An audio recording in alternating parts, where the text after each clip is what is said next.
sama si Aki, muka saya diginiin, diusap. Itu pas saya buka mata, tadi jelas-jelas saya nancepin baduk itu ke pohon. Itu yang tadinya pohon, ya ukuran dua orang dewasa gitu, itu berubah jadi badan ular. Sumpah demi Allah, itu wah ngeri deh.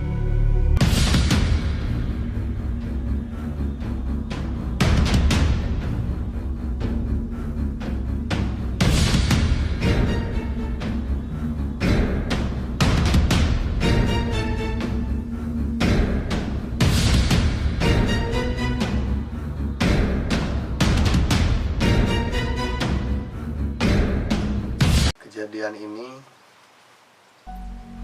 terjadi saat saya menginjakkan kaki di bangku SMP. Saat itu saya adalah orang yang ya bisa dibilang tidak percaya dengan hal-hal mistis atau kejadian-kejadian aneh yang di luar nalar kepala manusia. Singkat cerita, saat itu saya pergi ke Sumedang dengan 3 orang teman dan juga ditemani oleh paman saya sendiri. Saat itu saya pergi dengan paman saya, Ujang, Bustomi, dan Usep. Nah, saat itu saya berkumpul setelah sholat Jumat di salah satu masjid besar di Cimahi. Dari situ kami pergi dengan menggunakan mobil, tentunya mobil paman saya yang jadi supir. Nah, saat di perjalanan paman saya sempat bilang seperti ini,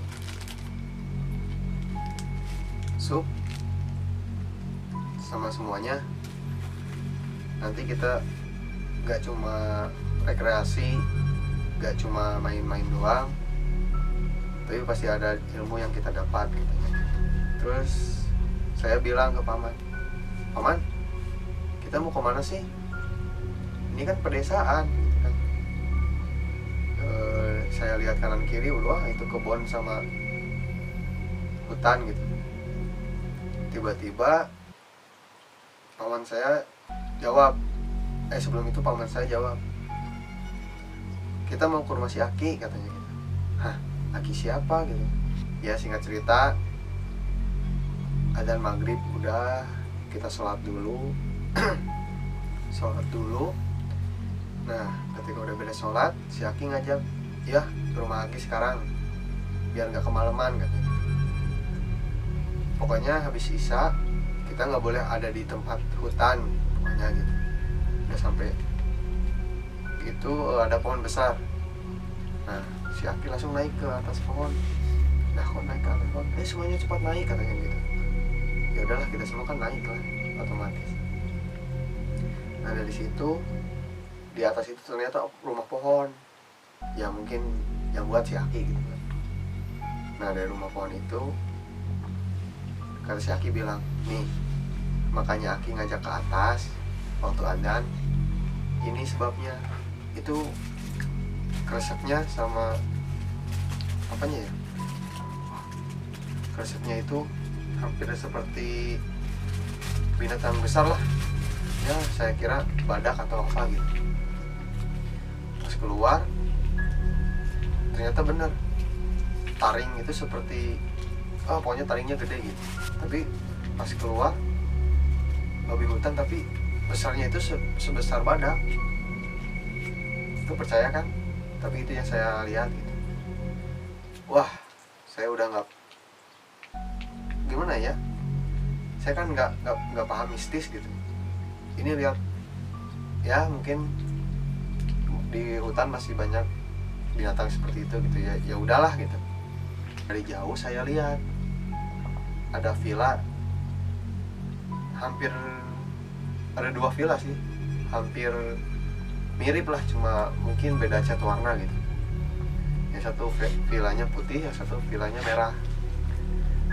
Nah, dari situ saya lihat dari jauh ada asap, ada cahaya api berkobar gitu. Ya mungkin gitu pemikiran saya saat itu, penjaga villa lagi bakar sampah atau apa gitu kan. udahlah. Nah saya ke sana. Nah ketika si Aki buka gerbang, saya dengar tuh suara srek, srek, suara sapu-sapu. Oh mungkin penjaganya gitu. Terus gak lama dari situ si Aki manggil, yo sini dulu katanya. Nah ngapain si Aki ke villa? Ayo kita sholat dulu katanya gitu kan. Ya udahlah, sholat isya dulu gitu kan, kita belum sholat isya. Nah kita masuk. Nah pas saya masuk, saya kan nyari tuh si penjaganya. Tadi yang sapu-sapu siapa, yang bakar sampah siapa, lah kok gak ada siapa-siapa. Terus saya mikir, nah tadi kan yang buka kunci, yang buka gerbang si Aki. Terus yang bakar sampah sama yang sapu-sapu siapa? Wah parah sih. Singkat cerita, kita udah siap-siap mau pulang gitu, mau ke rumah Aki. Udah pakai sepatu semua. Nah yang lain udah pada duluan tuh jalan buat keluar. Nah saya berdua sama si Usep. Kata si Usep gini, Sup denger gak? Kamu ngerasa ada yang aneh gak? Katanya gitu. Ada apa Sep? Enggak sih, biasa aja kata saya gitu kan. Nyaman-nyaman aja kata saya.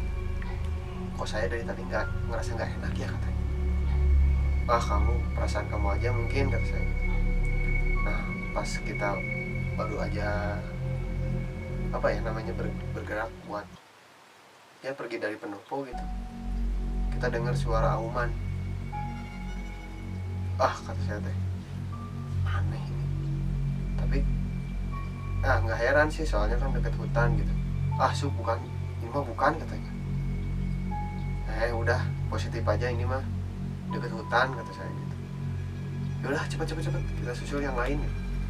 Nah kita susul yang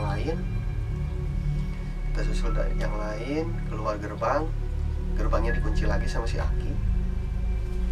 Udah dikunci, kita jalan lah menuju rumah si Aki.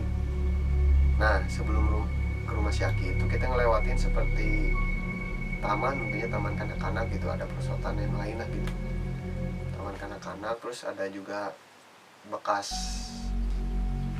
pertamanya gini, saya lihat, nah dari jauh kok ada orang duduk gitu, lagi ngapain. Terus saya nanya ke si Aki, Ki, emang malam-malam di sini suka ada yang mancing, kata saya gitu kan. Terus kata si Aki jawab, dulu mah iya. Lah dulu, terus sekarang biasa gimana? Nah kata si Aki, ya sekarang mah udah nggak ada kan, kolamnya juga udah nggak ada airnya kan. Waduh kata si Aki, dalam hati itu siapa? Ya udahlah, mungkin emang ya ada orang gitu kan di situ. Tapi dipikir-pikir lagi, ngapain malam-malam duduk sendirian gitu.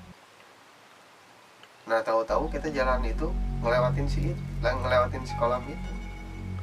Pas ngelewatin, dari jauh masih kelihatan tuh, pas udah dekat makin dekat, si sosok itu hilang. Entah apa dan entah siapa, saya nggak tahu jelasnya siapa gitu, nggak tahu. Yang penting si orang yang tadi lagi duduk itu nggak ada. Ya udahlah, saya positive thinking, ya mungkin udah capek mungkin gitu kan. Kita jalanlah lagi ke bukit. Nah di bukit itu tempat si Aki berkebun. Jadi kita ke sana buat nyari sesuatu buat kita ngeliwat ntar gitu. Nah di perjalanan kita kelupaan ngisi botol minum. Jadi inisiatif lah saya sama paman ke bawah buat nyari air gitu kan. Ada sungai kan di situ. Saya sama paman saya capek, kita istirahat di ada pohon tumbang besar gitu. Nah saya nyimpen lah bedug, ditancepin gitulah, ibarat tancepin. Terus kata paman, astagfirullah, Sup, apa om, kata saya gitu kan. Kata paman saya gini, itu kamu nancepin bedug di apa? Di pohon. Ini pohonnya lagi saya dudukin. Saya langsung ditarik tuh sama paman, kamu itu aneh-aneh aja, lihat bedog kamu sampai ngeluarin darah. Itu yang tadinya si Aki di atas sama anak-anak, sama teman-teman yang lain, tiba-tiba ada di belakang saya. Terus si Aki bilang,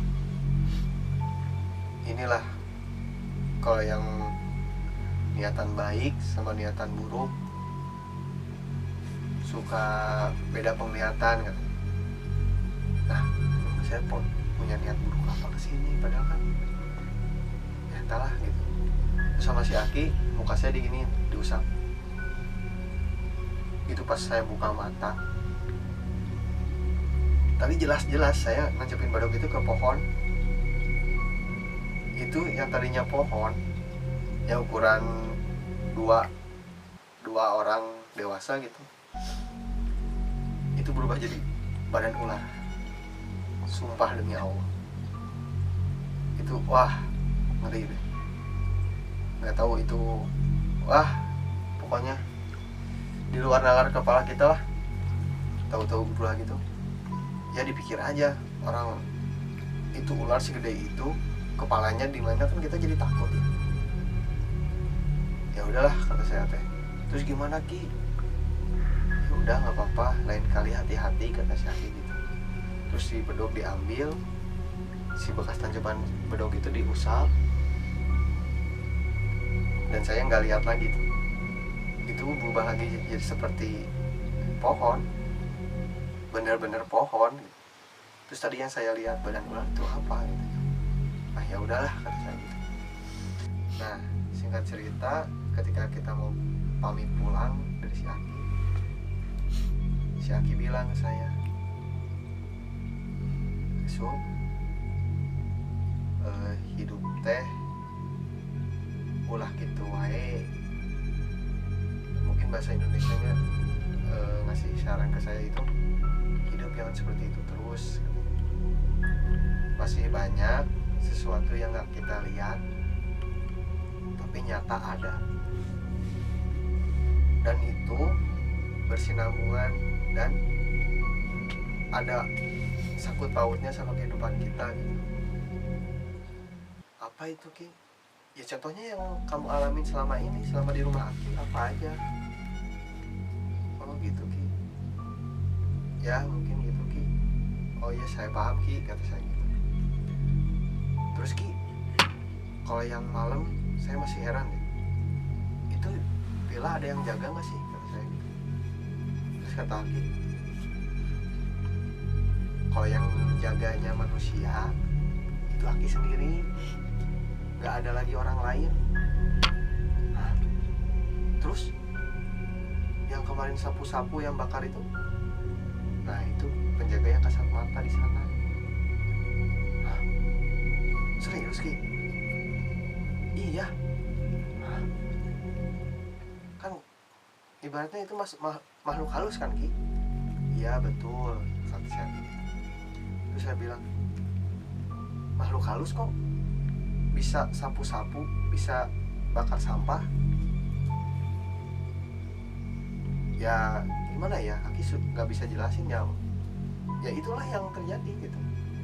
Nggak ada siapa-siapa lagi di situ selain Aki. Ya sudahlah, mungkin kurang paham lah gitu di situ. Nah dari situ kita pulang lah. Kita pamitan sama si Aki. Terus kata si Aki bilang, ingat, semua kejadian ini jadi pembelajaran, dan jangan pernah lupain semua kejadian ini, karena ada sangkut pautnya di masa depan. Nggak tahu apa, dan sampai sekarang pun saya masih mencari tahu jawabannya. Yang bisa bantu jawab ya bolehlah tulis di komentar. Yang percaya alhamdulillah, yang nggak percaya ya mau gimana lagi. Itu yang saya alami sendiri. Sekian dari saya. Assalamualaikum warahmatullahi wabarakatuh. I'm an icon, man, my girl about a 10. I should fuck her in the Benz.